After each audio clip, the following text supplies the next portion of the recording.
I'm here in Dhaka at the invitation of my Bangladesh colleague, His Excellency Mohammad Jashimuddin, the Foreign Secretary of Bangladesh, for discussions and consultations on the entire gamut of issues in the extremely important bilateral relationship between Aahista Aahista अपनी तमाम तरहदें पार करता चला जा रहा है। बांग्लादेश अब India को धमका रहा है कि हम बंगाल पर, उड़ीसा पर और बिहार पर कब्जा कर लेंगे।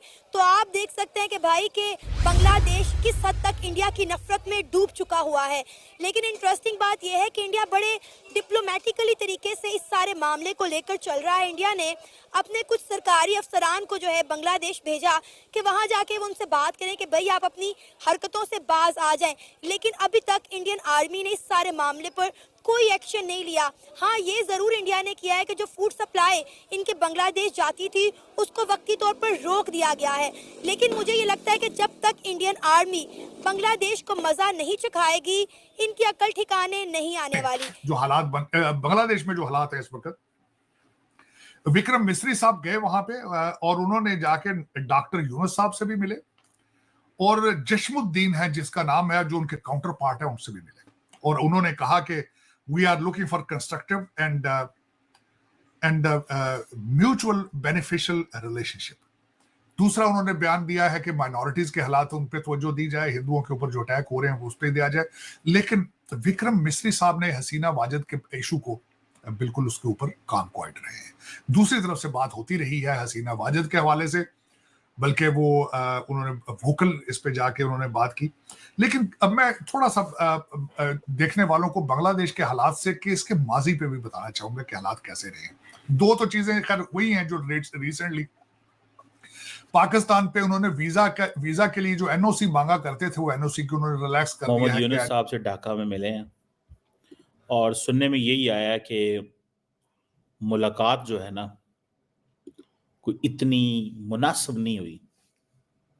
इंडिया ने माइनॉरिटीज के हवाले से बात की, बांग्लादेश ने कहा ये हमारा इंटरनल मसला है।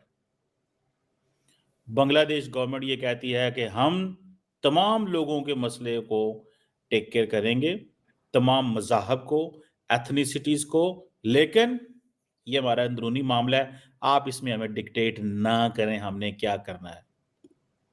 ये एक चीज जो है वो सामने आई है, इसको अंडर एस्टिमेट नहीं करना चाहिए, ये जो बात उन्होंने किया। अब देखना ये है कि मैसेजिंग तो फिर कोई इतनी अच्छी नहीं होती जब इस तरह की कन्वर्सेशंस होती हैं। अब देखें, जब मिश्री साहब मिले मोहम्मद यूनुस से और जो फॉरेन अफेयर्स के एडवाइज़र है तौहीद हुसैन से और बाकी भी उन लोगों ने उन्होंने बात की। इन मीटिंग्स में इंडिया ने कहा जी कि हम एक democratic, stable, peaceful, progressive, inclusive Bangladesh को सपोर्ट करते हैं। इट मीन्स कि if Bangladesh is not democratic, it means कि अगर तुम लोग बैठे रहे तो हम तुम्हें नहीं मानेंगे ज्यादा देर के बाद। समझ आ गई? ये मिस्री साहब की बातें आपको बता रहा हूं। उन्होंने कहा है democratic, stable, peaceful, progressive and inclusive. Inclusive से मुराद यह है कि हसीना वाजिद की पार्टी को बीच में लें। ये नहीं फैसला होगा कि जी आप उनको निकाल दें। सो बेसिकली तो इंडिया बताने गया था कि आपको क्या करना चाहिए। इंडिया बताने गया था कि आपको क्या करना चाहिए, ये वो गए थे। अब इसमें आप बता दें कि क्या है और क्या नहीं है। सो इसमें आप देखें कि ये अगर जो बात उन्होंने की है कि हम जनाब विलिंग हैं, हम सारा कुछ करने को तैयार हैं, तो इससे आपको ये पता चल जाएगा कि वो बताने गए हैं कि तुमने इलेक्शंस ना कराए, तुम्हारे मुल्क में डेमोक्रेसी वापस ना आई, तुमने हसीना वाजिद को सपोर्ट उसको इंक्लूड ना किया, तो हमारी तरफ से कोई सपोर्ट नहीं होगी तब। और वो कहते हैं जी कि हम तुमसे अच्छे ताल्लुकात चाहते हैं, उसमें रिस्पेक्ट होनी चाहिए, और हमारी सेंसिटिविटी का ख्याल होना चाहिए। बेसिकली उन्होंने लफ्ज इस्तेमाल किया म्यूचुअल सेंसिटिविटी। इट मींस कि हम बांग्लादेश की ख्याल करेंगे, आप हमारा ख्याल। ये कब बात हो रही है? द मोमेंट बांग्लादेश ने ड्रोन्स उड़ाए हैं इंडिया की सरहद के ऊपर, तो इंडियन फॉरेन सेक्रेटरी फटाफट ढाका पहुंच गए। ये काम जयशंकर साहब करते हैं, लेकिन अगर वहां पे कोई ऐसा सेटअप होता है, जयशंकर साहब समझते हैं कि हम इनको वो वैल्यू नहीं देते, मैं मिस्री को भेजूंगा इस केयर टेकर को डील करने के लिए। हाँ, अगर एक वहां पे हुकूमत होगी तो फिर मैं उसको डील करूंगा।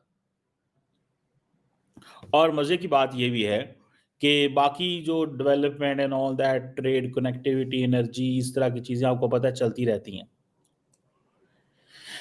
ये जो चीज है कि माइनॉरिटीज का ख्याल रखें, ये इंपॉर्टेंट बात हुई है कि जी बड़े अच्छे चीजें नहीं हुई। कल्चरल, रिलीजियस और डिप्लोमेटिक प्रॉपर्टीज को, जो cultural, religious and diplomatic properties पे जो हमले हो रहे हैं, वो आप रोकें,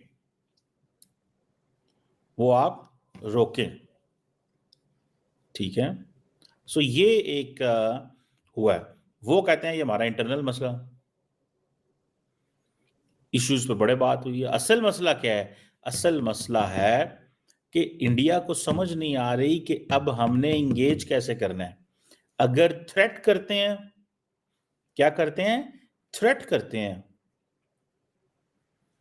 करते हैं तो वो नुकसान हो सकता है। सॉफ्ट रहते हैं तो वो हमारी मर्जी की चीजें खराब हो जाएंगी। ये एक इंडिया की डिप्लोमेसी का एक टेस्ट है, सही मानों में अगर देखा जाए। एंड देन बांग्लादेश के हवाले से ये आ रहा है जी कि वो पाकिस्तान की तरफ माइल हैं, दिस एंड दैट।